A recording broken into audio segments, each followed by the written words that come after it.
درود و عرض ادب خدمت همه عزیزان. امیدوارم هر جا هستین حال خودتون و حال دلتون خیلی خیلی خوب باشه. امروز هم در خدمتتون هستم با یه ویدیو دیگه از کانال خودتون. من امروز با قاعده قراره که بریم یه سری کارهای گلدونا رو انجام بدیم، باغ گل بریم و خرید کنیم.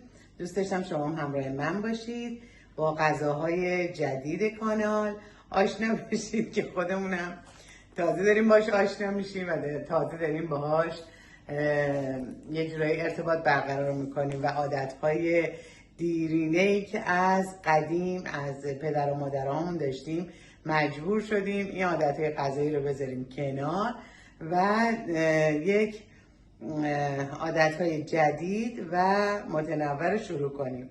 گفتیم هر کاری هم میکنیم شما همراه ما باشید، شاید به دردتون بخوره و بتونید ازش استفاده بکنید. همونطور که میبینید لباس من خیلی خیلی داره گشاد میشه، سایزم داره کم میشه، ولی خب از وزنی هنوز مونده. حالا با هم صحبت میکنیم، بریم که با هم دیگه ولاگ رو شروع کنیم. امیدوارم شما هم روز خوبی رو شروع کرده باشین. وسط مرداد ماه یه همچین هوایی با نسیم و گرمای مطبوع خیلی قشنگ، خیلی خیلی خیلی زیباست. آخه صدای کلاغا هم میاد از گرما. تمام گل کاغذی ها رنگشون عوض شده، ولی دیگه قشنگ آخر مرداد داره خودشو نشون میده.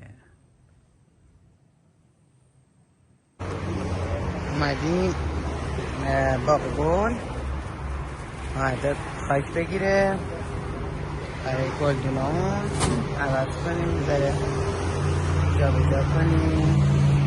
هوا ابری بود، گفتیم بزنیم به دل گل و گیاه یه ذره لذت ببریم.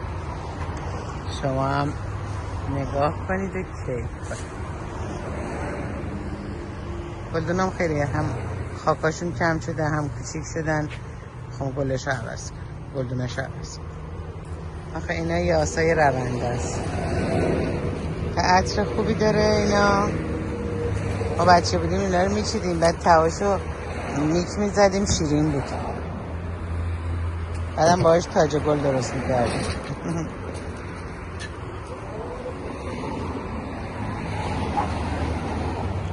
اینم لیمونیه، خوشگلن اینا. اینم قشنگه، وای خدا. یاس آبیه، آبی خیلی خوشگل.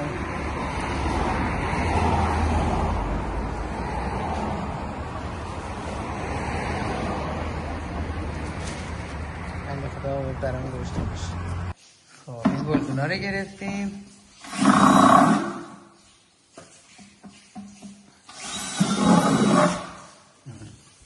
دو تا داره خودش بسته بود، من باز کردم. آره بعد کلا باز کن. آره برای لابی خوبه اینا.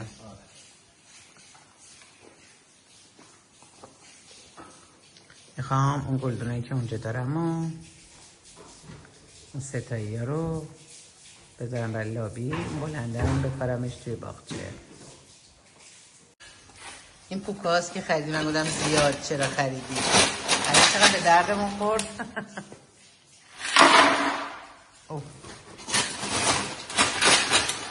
حتی هر وقت از خرید کردن زیاد ایراد میگیرم، بچه هم انسان ازم میگه اما حتی هم وسیله رو که میخره همه اعتراض میکنن چرا یا زیاد خرید چرا بهترینش خریدی. بعدا میبینیم که سر ما کلا رفته که یا کم خریدیم یا ارزون. نه آخه ما چون الان اینجا باغچه داریم، ما همیشه گلدون داریم. آره اینجور چیزا اصلا حیف و میل نمیشه. آره نه مثلا 6 ماه داریمش، ولی خب خراب نمیشه که پوکه. بعد قشنگ هم خوش کنید. یه عرضه نباید برای گلدونایی بری بخری. برای گلدونای آپارتمانی خاک سبک. آره برای اون برگ بوه که درخچه است خاک سنگی.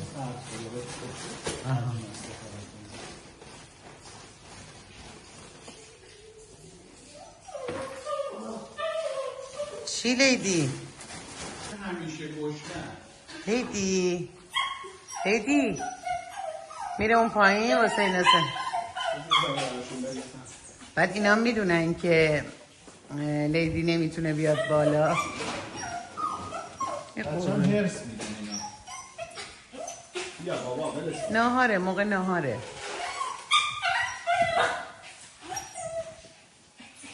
اون یکی با همشون دعوا میکنه، میگه چرا میخوری؟ یه دونشون قالتاقه. خیلی هم غالطا. هم تو گله زیاد بریز که اونای دیگه هم بیان بخورن.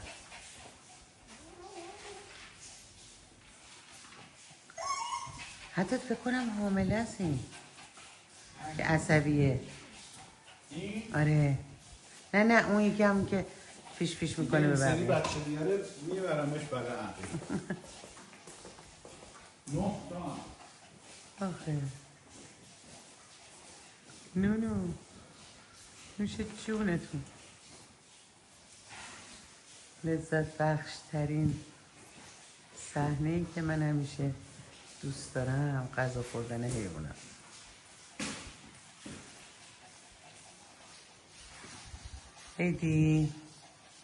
هیدی ماما گناه دارن، گشنشونه، الان داره بارون میاد. چه بارونی هم گرفته. اوه پیدا نیست بارون. این صداش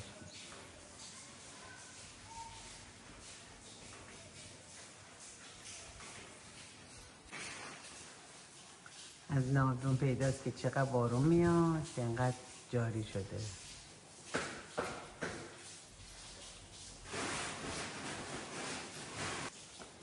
برگ عبایرم اون برگاش که خراب شده باید بگیریم.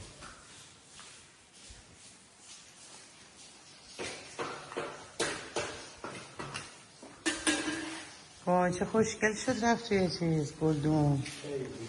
اصلا عوض بزرگ شد اصلا انگار. اینا بره تو لابی قشنگ میشه و همسایه ها تعجب میکنن گل اضافه بشه. من دوست دارم لابیمونم پر از گلای قشنگ باشه. هیچ کس اهمیت نمیده، دوست ندارن، نمیدونم چون اکثرا نیستن براشون فرق نمیکنه. خیلی خوشگل شد. آخه نفس کشید میسی بودون گلدون بود.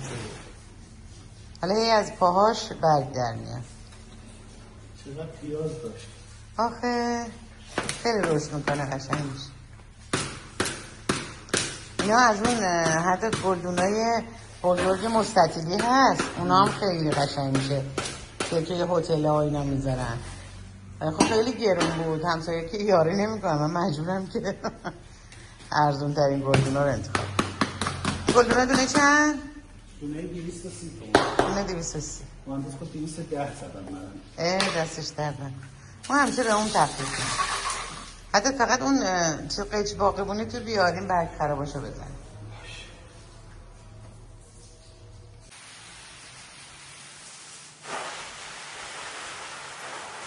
برداشم شسته بشه، آباشم قشنگ بره، بعد همسایه‌مون بگیم بذارتش توی لابی. چه خوشگل شده.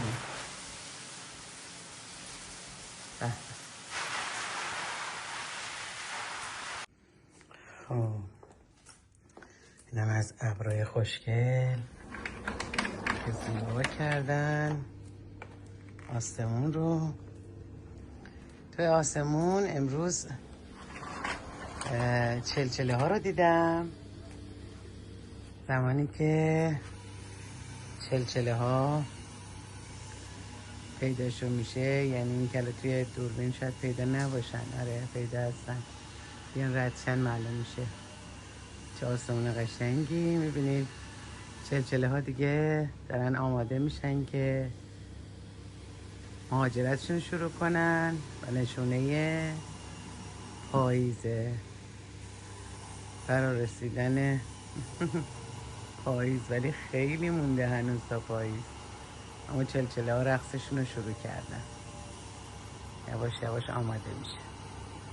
امروز هم این گلدون زیبا رو، برگ بومو که خیلی دوستش دارم رو گذاشتمش تو این گلدون جدید که رشد کنه. البته یه سری نبودم خونه، یادم رفت رو بگم آب بدن بهش، خیلی برگاش خوش شد ولی دوباره جوونه زد و داره پر میشه. دوستان همونطور که میدونید میگن که برگبو یه گیاه برکته و توی خونه ها باشه. خیلی خوبن، خیلی من دوستشون دارم.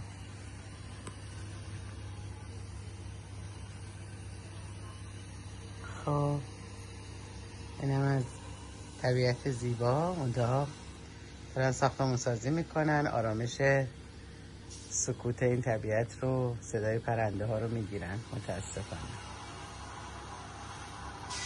خب بریم پایین ببینیم که آقا عدد داره چیکار میکنه.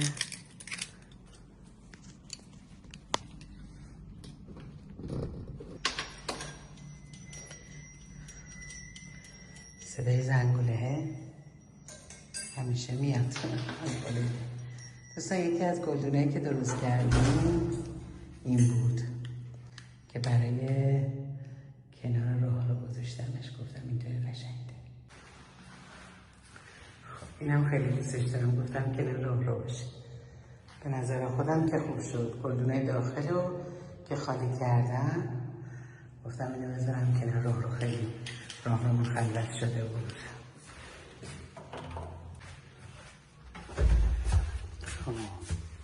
بریم پایین. بچه ها رفتن پایین با قدر، منم برم ببینم که بخواد گلدونا رو بیاره توی لابی، که با هم بیاریم گلدونا رو توی لابی ببینیم چه جوری میشه. چون آماده شدن دیگه، الان قشنگ آبشان دیگه کشیده شده و بذاریم توش و بیاریم توی لابی.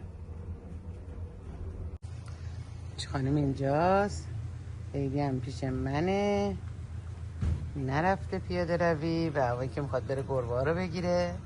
منم نمیذارم، در باز نمی کنم.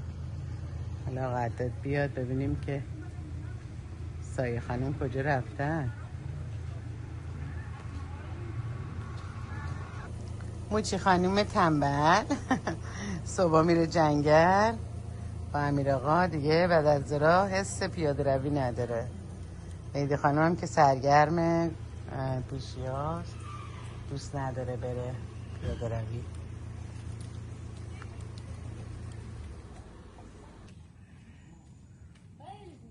خوبی پسرم؟ سایه بیاد. سایه رفته پیاده روی، منو دیده ذوق کرده میخواد بیاد. لب رودخونه بردیش؟ اولین بار بردیمش. کدو نونو خب اومدیم تو لابی. نوارزم داره کمک میکنه گلدونا رو بذاریم تو لابی. دست در نکنه. این دوتا قرار تو پارکینگ بمونن، چجوری اومدن بالا؟ آها با فاصله میذاری که خیلی نور آفتاب بهش نده. آره هر چقدر فاصلهش بیشتر باشه بهتر. عالی شد. مرسی آقا. عالی شد. قشنگ شد رضا. گفتم که این اون بالا بود، گفتم گلدوناشو عوض کنم بزنم. آخ بیلیارد خیلی خوبه، فقط چون ساختمون چیزه صداش میپیچه. آره تهرانه. آقا رضا اینم که مغزشون اثر راه نیورد. نه خور اونطوری سرکه رو. یه ذره میخواستم ببینم چی به چیه. آها سرکه سیب میخواستم. سرکه سیبیه. هرچی میمونه کهنه تر میشه بهتر میشه. رفت پایین شکمم نخوره. لاغر شدم. آره بریم بریزیم روی بسته که خرید. خب اینجا یه قاشق روغن کنجد دارم با یه پیاز که میخوام یه تفتی بدم. خب پیازم یکم طلایی شد، این چند تا حب سیرم توش خورد میکنم و 3 تا کدوی بزرگ داشتم اونم خورد کردم که میخوام بعد از اینکه اینا رو تفت دادم ادویه زدم بهش اضافه کنم. خب ادویه‌ش هم زردچوبه و فلفل سیاه و فلفل قرمز و یه کوچولو زیره و زنجبیله که دیگه توی این مرحله که رو بهش اضافه میکنم. وقتی که عطر این ادویه در میاد، عطر سیرمون در اومده، من اصلا همون با همون یه قاشق روغن کدوها رو میریزم داخلش، یه همش میزنم، بعد یه کوچولو هم نعنای خشک میزنم و درشو میذارم با حرارت خیلی ملایم کامل بپزه. خب اینجا تفت دادم، حالا تقریبا یه قاشق مربا خوری هم نعنای خشک اضافه کردم بهش و میذارم با این نعنای تفتی بخورم. فقط یه چیزی که بگم، البته نمیذارم زیاد تفت بخوره چون نعنای تلخ میشه. من 2 تا قسمت از این آب قلمه که جوشوندم کامل روغنشو گرفتم و تازه گذاشته بودم که فریزری بشه. ببین چقدر ژله و قشنگه. یه دفعه یادم افتاد که 2 تا از این آب قلم رو بریزم داخلش و آب قلم بپزه. خب اینم خوراک ما که آماده شد، کنارش تخم آبپز گذاشتم و اینم یه قاشق ماست سنتی داد که خیلی امروز زحمت کشیدن. همیشه تحچینی به راه بود و خستگی و چیزو. آره درود خدمت همه عزیزان. امروز افتخار این داشتم که من تست کنم. نوشه جان. امیدوارم که حالا تک تکتون خوب باشه. این غذا خیلی عالیه. حالا من تست کنم مزه‌ش هم خدمتتون بگم. آره گفتم حالا دیگه نونم که نمیخوریم ولی خب فکر میکنم تکمیل بشه. با آب قلم پختم میشه. بفرمایید.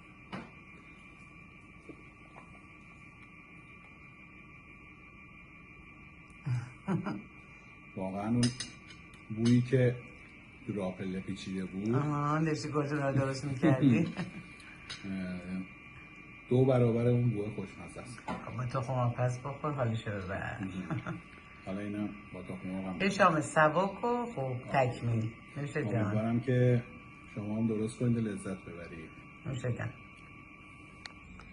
خب اینم گلدونایی که تو راه رو بود، بعدا زحمتش کشید با گلدونایی که برای لابی میخواستیم دیگه آمادهشون کرد و کلا عوض کردیم. خودم که خیلی دوستش دارم. کنار دیوار قشنگ شد. این کنار میشه کنار کافی بار. خب دوستان اینجا من موسیر دارم، موسیرهای خوشگل و معدد رفتن خریدن، رفته بازارچه سبزی بگیره، این موسیرها رو دیده برای من خریده. حالا میخوام بشینم تمیزشون کنم و ازشون استفاده کنم.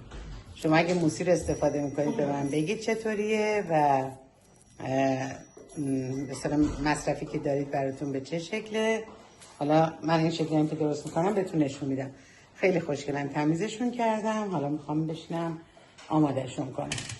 اینم نخوده من گرفتم خیس کردم اون روز توی چیز داشتم تقریبا 3 روز خیس خورده. هر دفعه روزی 3-4 دفعه آبشو عوض میکنم. من تا آبشو عوض میکنم توی یخچال میذارم. انقدر میمونه تا کاملا اینطوری نوک میزنه. میبینید کاملا جوونه زده. به این شکل باید جوونه بزنه، نوک بزنه. وقتی که نوک بزنه دیگه آماده پختنه. نخود رو باید حتما خیس بکنیم برای این جهت که نامدن نخود باید حتما خیس بخوره، برای اینکه چند روز خیس بخوره، چون اون بافت شکن چیزی که داره به اصطلاح شکسته بشه اون بافتش و همونقدر که خاصیت داره نخود همونقدر هم میتونه دیواره های سلول ها رو تخریب بکنه. برای همین باید وقتی که میخوایم استفاده کنیم 3-4 روز خیس بکنیم. یا اگر این کنسروی ها رو میخواید، کنسروی ها یه جهت خوب نیست به خاطر مواد نگهدارنده‌ای که داره، ولی از جهتی خوبه که توی مخزن‌های خیلی بزرگ چیز بسته میشه و پخت میشه، مثل یعنی زودپزایی خیلی بزرگ. اون زودپزا هم که فشاری که داره باعث میشه که اون بافتش از هم باز بشه و برای که وقتی میخورین غیر از منفعتش ضرری هم نداشته باشه. البته بگم که کنسرو ها و مواد نگهدارندش اصلا خوب نیست. من 1-2 تا دونه از این عدسی و نمیدونم لوبیا اینا گرفته بودم، باشگاه میرفتم استفاده کنم، اصلا نتونستم بخورم. حالا هم طعمش رو دوست نداشتم، هم به محض اینکه مثلا 2 تا قاشق خوردم معده‌ام قشنگ شروع کرد به سوختن. اصلا دوست نداشتم که اون استفاده بکنم. برای همین سعی کردم که حبوبات رو به این شکل آماده کنم، مخصوصا نخود. حالا عدس که 2 ساعت خیس بخوره کافیه برای پختش. لوبیا چیتی هم حالا خیس میخوره، یه بارم میشه بجوشونین بریزین آبش دور و استفاده بکنین. من اینجا لوبیا چیتی تازه که میاد فصلش، لوبیا چیتی تازه رو میگیرم، بعد همونطوری خام پوست قلافه روش رو میگیرم دیگه، میذارم فریزر و ازش استفاده میکنم. اونم خیلی خوبه.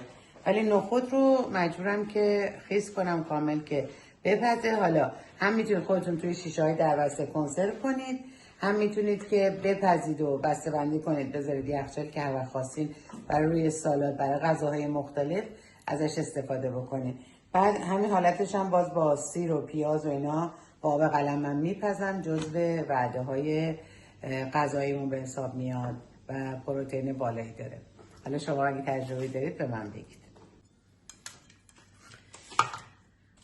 دوستان برای موسی من تحقیقاتم که کردم، یعنی گوگل زدم، دیدم که خیلی خاصیت داره و همیشه خانواده ازش استفاده میکردم. منتها موسی خشک رو من هم خودم آماده میخریدم به این شکل که حالت اینطوری به این حالت برش میدم، برش های نازک که البته الی دوستم میگیره این حالت انجام میده و خشکش میکنه، با دستگاه خشک میکنه، خشکش رو میفروشه. من خشکش هم میخرم.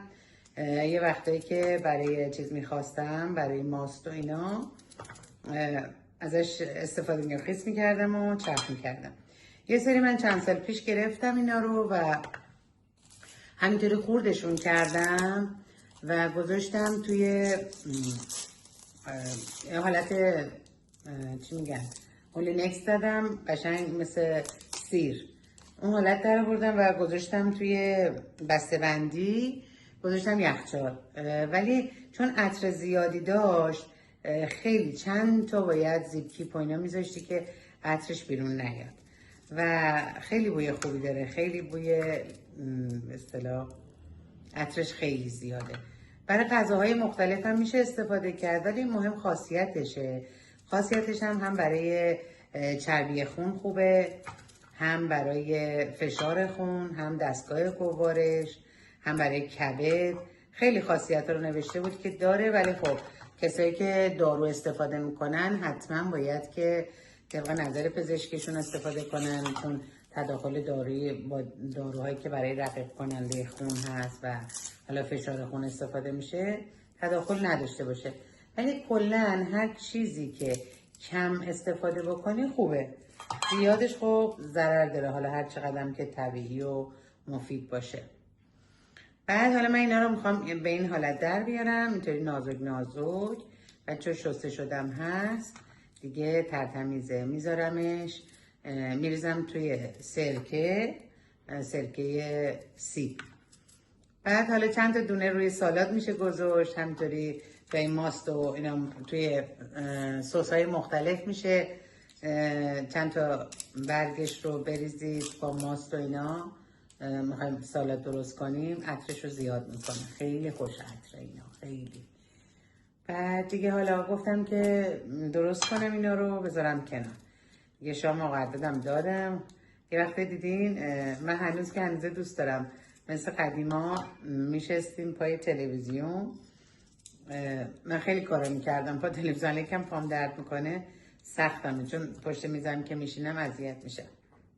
در رابطه با ویدیو قبلی که صحبت کردیم برای بیماری هامون، میخواستم تشکر بکنم بابتش. خیلی از دوستان کامنت گذاشته بودید، کامنت های پر از مهر، پر از محبت و اینکه خیلی توصیه های خوبی داشتین برای اینکه چه کاری باید انجام بدیم در رابطه با حالا ورزش و نمیدونم لاغری و حالا برنامه‌ای که در رابطه با مشکل زانون هست. خیلی دکترها دوستان معرفی کرده بودن، خیلی راهکارا گفته بودن، ورزشایی رو برام گذاشته بودن توی کانال تلگرامم. بابت همهشون ازتون سپاسگزاری میکنم، چون خیلی خیلی مفید بودن و کلی ما ازشون استفاده بردیم. در رابطه با حالا مواد غذایی که باید استفاده بشه، اتفاقا به چند تا دوستان که تلفنی باشون در ارتباط هستم گفتم دیگه سنی هستیم که هرچی چرب و شیرین خوردیم بستمونه.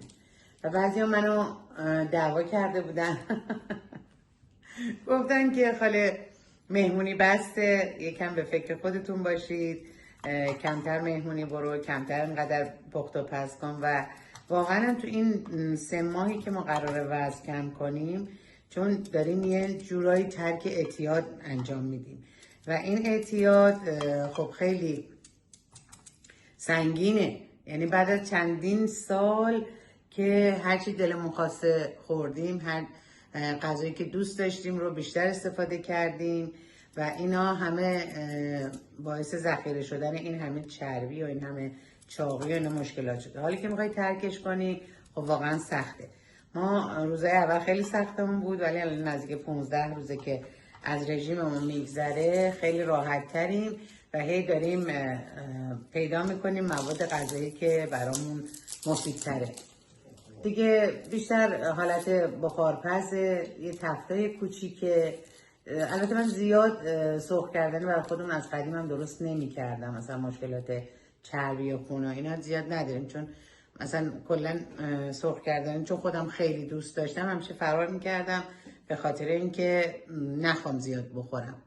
مثلا سیب زمینی سرخ کرده، مرغ سرخ کرده، اینو اصلا همیشه یه پیاز، یه کوچولو سیر، مواد رو میخوابونم روش که حالتی که آب خودش میپزه، یکم سس اینا داره استفاده میکنم. ولی مشکل اصلی من نشاسته است که برنج رو خیلی دوست دارم، آقا حداد نون رو خیلی دوست داره و همیشه میگن از اون چیزی که دوست داری چاق میشی و من خیلی برنج رو دوست دارم. حالا یه مدتم برنج کم کردم، دیدم نه اصلا انگار رو اعصاب و روانمه، گفتم نه بذار کلا بذارمش کنار، حالا تا 3-4 ماه که نخورم، بعد 3-4 ماه هم میتونم که حالا خیلی کم با مقدار کم تو وعده های خیلی کم، یعنی مثلا هفته 2 دفعه، هفته 3 دفعه یک کفگیر رو اون موقع که حالا وزنم متعادل شد و بدنم عادت کرد و معدم عادت کرد میتونم ازش استفاده بکنم.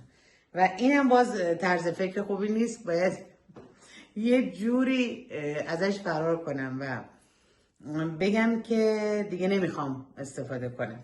مشکل اینه که ما بیشتر باید ذهنمون آماده بکنیم تا اینکه بگیم چی بخوریم چی نخوریم. وقتی ذهنمون آماده میشه خب خیلی بهتره، یعنی اینکه میدونی که دیگه نباید اینو بخوری برای سن تو، برای تحرکایی که داری، برای نوع زندگی که داری، خیلی مهمه که اینو استفاده نکنی. حالا یه زمانی هستش که میگن روغن خوب، مثلا روغن کرمانشاهی یا روغن دنبه، نمیدونم انواع اقسام چیزایی که هست خوبه، ولی برای کسی که فعالیت زیادی داشته باشه. واقعا این دریافتی کالریایی که ما میخوایم مصرف کنیم با خروجیش که ببینیم چقدر میسوزونیم در روز، چه کارهایی انجام میدیم که بسوزونیم. به قول یکی از دوستان تو امریکا داشت میدوید، برای من وایس گذاشته بود، میگفت خاله من روزی 3 ساعت دوندگی دارم، ورزش‌های باشگاهی دارم، دوچرخه سواری دارم، من اگه 2000 کالری هم استفاده بکنم و فعالیت حالا سر کار و بیرون و اینا دارم استفاده کنم اشکال نداره، ولی خاله من که فقط مهر نمازش رو میذاره روی این پایه ها و دلا میشه روی مهر نمازش، فقط این کل فعالیتشه، خب دریافت کالری بدنش هم باید خیلی کمتر از این باشه. اینی که من الان روی این قضیه هم دارم کار میکنم که دریافتیم کمتر باشه. بعد سبزیجات رو استفاده کنم. از دوستانی که تجربه های خیلی خوب داشتن توی رژیماشون مثل شاپرک جون که 120 کیلو وزن رو به 60 کیلو رسوندن و الحمدلله هم سالم هستن، هم موفق بودن و همون پایدار بوده رژیمشون، چون رژیم گرفتن خوبه. الان مثلا من توی رژیمی که دارم استفاده کردیم توی این 15 روزه 5 کیلو کم کردیم. من 4 کیلو و نیم مقدار 5 کیلو کم کردن، ولی این کم کردن ها خب اولش خوب کم میشه، بعد یواش یواش مثلا میشه 1 کیلو و خیلی به سختی و بعد به گرمی میرسیم و اینا همه هست، ولی که برای وزنی که داریم این مقداری که میخوایم کم کنیم خب خیلی زمان میبره و هر چقدر که حتی مواد مفید رو هم باید در حد اندازه بخوریم، یعنی فقط سالم خوری به مقداری که میخوایم درست نیست، سالم خوری هم باید کم باشه. اینی که از تجربیات دوستان استفاده کردم، میگم کسانی که موفق بودن و تونستم اون چیزی رو که میخوام به دست بیارم. و خیلی از دوستان گفتن که خاله دکتر برو، دکتر تغذیه. من اتفاقا یه اشتباهی که کردم این بود، حالا میخواستم اینو براتون توضیح بدم. من دکتر تغذیه که رفتم، یعنی بدون کربوهیدرات وزن خیلی کم کردم اگه یادتون باشه. بعد گفتن برو دکتر، رفتم دکتر گفتش که خانم این برمیگرده، شما نمیتونی ادامه دار بری فلان اینا، بعد چیز کن، نه شما باید دوباره بری رژیمتو بشکنی، یه 2-3 کیلو که برگشت سر جاش بیای پیش من شروع کنم. خب ما رفتیم این کارو کردیم، دستورای پزشکم گرفتم، ولی خب نمیرسه آدم اون چیزایی رو که دکتر میگه مثلا حتما امروز عدس پلو بخور، نمیدونم فرداش اینو بخور اونو بخور، نمیتونستم باهاش کنار بیام. بعدم اون مقدار برنجی کم، میگم من باید عادت برنج خوردن اول از سر خودم بندازم، کامل ترکش بکنم و دوباره اگر خواستم بعد مثلا 1 سال بتونم از کمش استفاده بکنم. هر بدنی یه چیزی رو جواب میده، به هر بدنی یه چیزی میسازه. به نظر من خودمون بهتر میدونیم که بدنمون با چی سازگاره. مثلا به من گفته بودن که مثلا شینسل مرغ بخور با 1 کاسه ماست یونانی. خب حالا پیش غذای من ماست یونانی بود. خب من اصلا این ماست یونانی رو 1 کاسه مربا از این آجرخوریا میخوردم، کوچیکا ماسخوریا، اصلا معدم درد میگرفت، اصلا با مرغ میخوردم بهم نمیساخت، مرغ سرد بود، اینم سرد بود. اینه که به نظر من یه مقدارم بدن خودمون رو میدونیم به چه چیزایی واکنش نشون میده و میتونیم اونا رو حذفش کنیم به نظر من. حالا نمیدونم که تا چه حد موفق بشم، ولی فعلا خوب بوده، خوب شروع کردیم خدا رو شکر. الان دیگه اصلا به برنج و نون فکر نمی کنم. شیرینی رم که کامل گذاشتیم کناری، که دوستان گفتم من شیرینی که گذاشتم کنار 12 کیلو کم کردم با فقط اینکه شیرینی رو گذاشتم کنار. آره بعد شیرینی رم که کلا حذف کردیم، حتی مفیدشو، حتی خرما، حتی کشمش، عسل، اینا رو کلا شیرینی رو تا 1 ماه حذف کردم. بعد از 1 ماه حالا 2 تا دونه مویزی که میشه با چای خورد یا 1 دونه خرما رو، من دوستم 1 دونه خرما رو 4 قسمت میکنه با 4 تا چای طی روز میخوره. خب اینا به نظر من خوبه استفاده بکنیم. هر چیزی زیاده رویش باعث شده که الان ما به این مشکل برسیم دیگه. حالا توکل به خدا، ببینیم که به کجا میرسیم.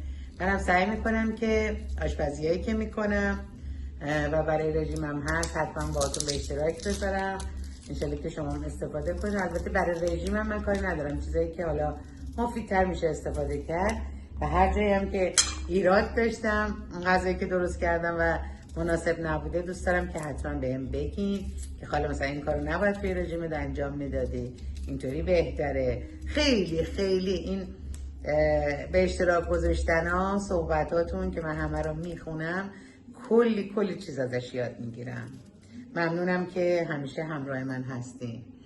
خب عزیزان، این کار رو من انجام بدم و دیگه تموم بشه. دیگه روزم داره تموم میشه. روزمون که تموم شد، تقریبا شامش هم ساعت 7 خورد. خودم از اون غذا خوردم، خیلی خوشمزه بود، خیلی خوب بود. ما همیشه اینم بهتون بگم، یکی از چیزای جالبی که این چند وقت ما به دست آوردیم این بوده که زمانی که غذا رو میخوردیم با نون با برنج، انقدر که مزه برنج و نون رو حس میکردیم و باش لذت میبردیم، اون خورش یا اون مواد غذایی که همراه این استفاده میشد انگار چاشنی اینا بود استفادهش به این شکل. یعنی مزه واقعیش رو باورتون نمیشه، اصلا حس نمیکردیم. الان وقتی یه تیکه گوشت یا یه تیکه مرغ رو حالا حالت شینسلی باشه یا اینکه کبابی باشه استفاده میکنیم، چون با سبزیجات میخوریم، میبینیم که مزهش بیشتر متوجه میشیم. یا همین خوراک کدویی که من درست کردم با ماست، انقدر لذت بخش بود و طعمش تو دهنمون اون اجزاشو حس میکردیم، ادویه هاش، طعم اون آب قلم، نمیدونم خود کدو ماست، خیلی لذت داشت. یه خوراک تکمیلی بود و استفاده کردیم خوردیم، در صورتی که همیشه با نون و سبزی خوردن و اینا میخوردیم. میگم اون مواده یا خوراکی میشه چاشنی نونمون، بیشتر مزه نون یا برنج رو دوست داشتیم.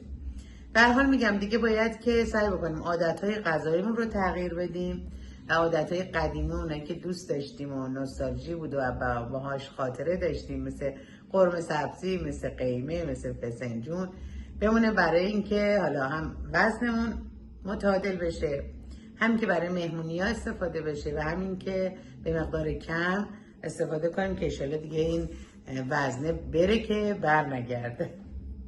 ممنون از دعاگوییتون که خیلی برام دعا کرده بودین.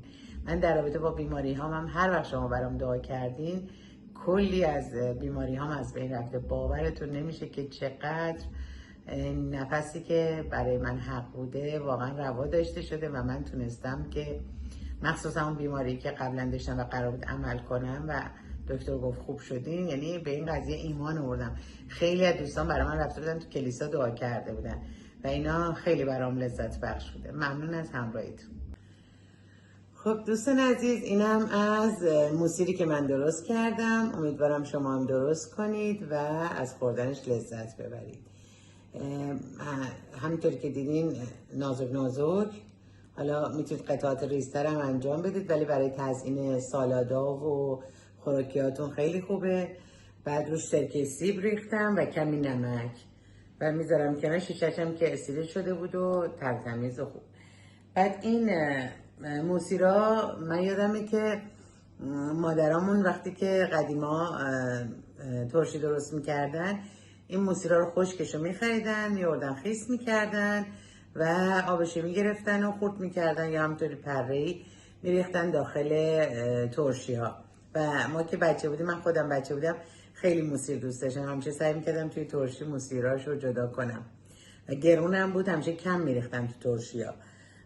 ولی خب الان موسیر تازه اومده، فصلش هم هست، گفتم بگیرم درست کنم بذارم کنار. حالا هم خودش به عنوان چاشنی پای سفره مهمان خوبه، همین که اگر قرار باشه که شما ترشی درست کنید دیگه موسیرشو از قبل دارید آماده است، چون همیشه تازه گیر نمیاد و میتونید توی ترشیاتون استفاده کنید، توی حتی لیته ها ریز خورد کنید بریزید، همه کارش میشه کرد، خیلی خوبه. حالا گفتم که بقیه‌اش هم حلقه کنم، به این شکل آماده کنم و سرکه سیب و نمک بریزم روش. سرکه سیب که میریزم خب تندیش کمتره، میشه خورد. البته که دورانی که آدم رژیم میگیره نمیتونه زیاد ترشی بخوره، ولی خب در حد مثلا یه پرش و یه قطعه کوچیکشو بریزی توی سوسی که داری با ماست و اینا آماده میکنی خورد میشه، یا توی ماست خورد میکنی، خوشمزه است. و روش نگهداریش به نظر من بهترین چند با سرکه است که مواد استفاده زیادی میتونه داشته باشه توی خوراکی ها و چاشنیاتون. ولی من میگم خورد کردم گذاشتم فریزر، خیلی عطرش زیاد بود و هر کاری میکردم توی سلیفا میپیچیدم اینا باز بو داشت. خشکش هم دارم ولی خب این تازهش اومد دیگه، گفتم حالا تا تازهش هست بگیرم درست کنم. امیدوارم که شما هم درست کنید، در کنار خانواده لذت ببرید. ممنون که تا پایان این ویدیو همراه من بودین. بازم سپاسگزاری میکنم بابت کامنت ها و لایک هایی که در هر ویدیو میذارید و من اونا رو میخونم و کلی لذت میبرم و بسیار استفاده میکنم از فرموده ها و گفته های زیباتون. دیگه بیشتر از این وقتتون رو نمیگیرم. امیدوارم هر جا هستین سلامت باشید، در کنار خانواده. خداوند یار و نگهدارتون.